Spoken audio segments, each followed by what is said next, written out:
Magandang araw mga kaibigan. Medyo good news po ang ating pag-usapan ngayon. Parang gumagalaw na ang Diyos para matulungan ang ating Tatay Digong sa ICC. Ito, may post si Joey De Bebre tungkol sa Chief Prosecutor ng International Criminal Court. Hindi niya na ma-access ang kanyang email. Hindi na rin niya ma-access ang kanyang mga bank accounts. Hindi na siya makagalaw dahil sa nag-epekto na ang US sanctions against sa ICC. Ito, isinare ni Joey De Bebre ang article sa Dutch News. Ito, ibasa ko sa inyo. Ayan o, Dutch News. US sanctions hit International Criminal Court in The Hague. Ito na. Tulong na ito ng Diyos para sa ating minamahal na Tatay Digong. The Chief Prosecutor of the International Criminal Court in The Hague has lost access to his email, and his bank accounts have been frozen because of US sanctions. News agency AP reported on Thursday. AP, Associated Press. Pag hindi mo na ma-access ang imong email, di ba, mahirapan ka.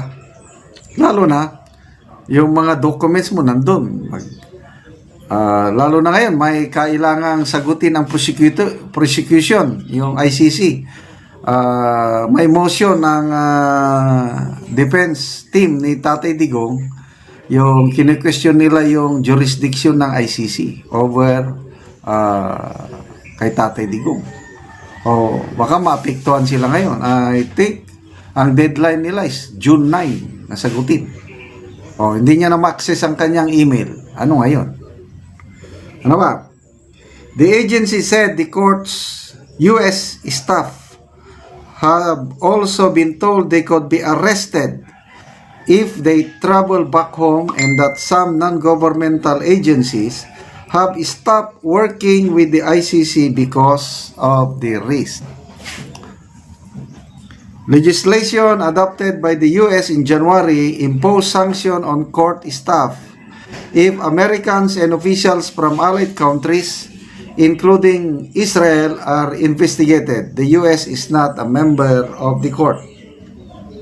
The sanctions, the legislation said, would also apply to anyone who has materially assisted, sponsored, or provided financial, material, or technological support for, or goods or services to, or in support of any effort by the ICC to investigate, arrest, detain, or prosecute a protected person. According to AP, the order bans yung prosecutor, Khan and other non-Americans among the ICC's 900 staff members from entering the US, and threatens any person, institution, or company with fines and prison time if they provide Khan with financial, material, or technological support.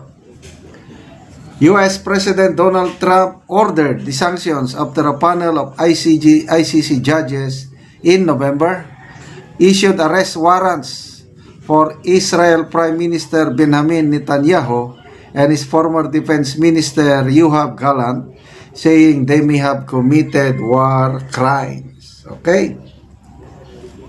However, the sanctions are also now impacting on other investigations, court officials told AP. According to an analysis, the Netherlands runs a particular risk given that it hosts the ICC and that everyone who has been arrested ends up on that soil. Okay, so ulitin ko, kung ikaw prosecutor, gagalaw ka. Wala ka ng pera. Paano ngayon? So maapektuhan.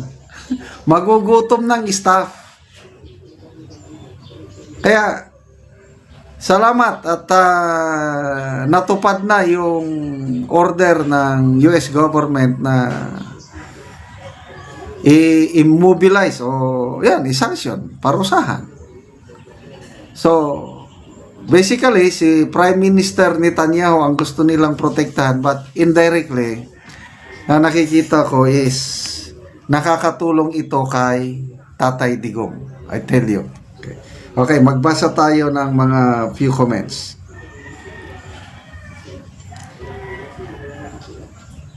Molinos Jose, hala, di ba sabi ng ICC ang admin Marcos nag-provide para makidnap si Tatay Diggs? Hindi naman pwede na walang money involved doon. Pangulong tamba. Halata na sila talaga. Preche Espidilla, thanks to Trump. Pasalamat tayo kay President Trump. Josie ko, merisi na gyud ang ICC. Tata Amante, grabe na ito. Yes, grabe. Paano ka kapakyas?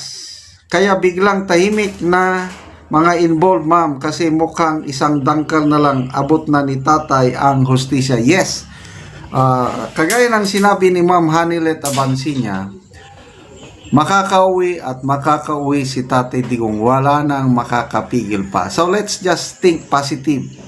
Ituloy po natin ang pagdarasal na magkaroon si Tatay Digong ng magandang kalusugan, relax lang, hindi siya mag-worry.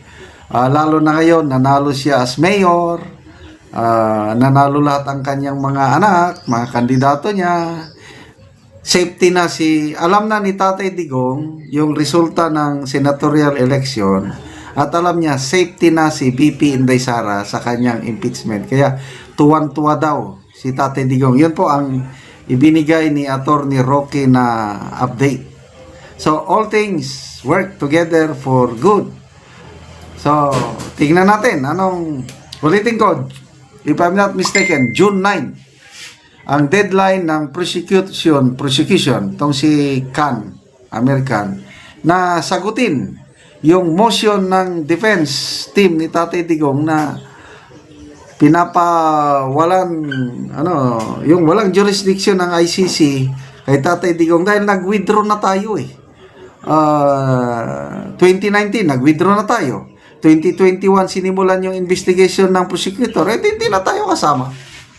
So, naniniwala ko malaking pag-asa bago September 23 yung hearing makakauwi na ang ating minamahal na Tatay Digong. Okay, salamat mga kaibigan sa inyong pagsubaybay sa ating channel. Nakakatulong kayo ng malaki sa Tribong Talandig. Ating income sa channel nito is pantulong sa tribo. Namimigay tayo ngayon ng mga libreng yero at pako para ma-repair ang sira-sirang bahay ng Tribong Talandig.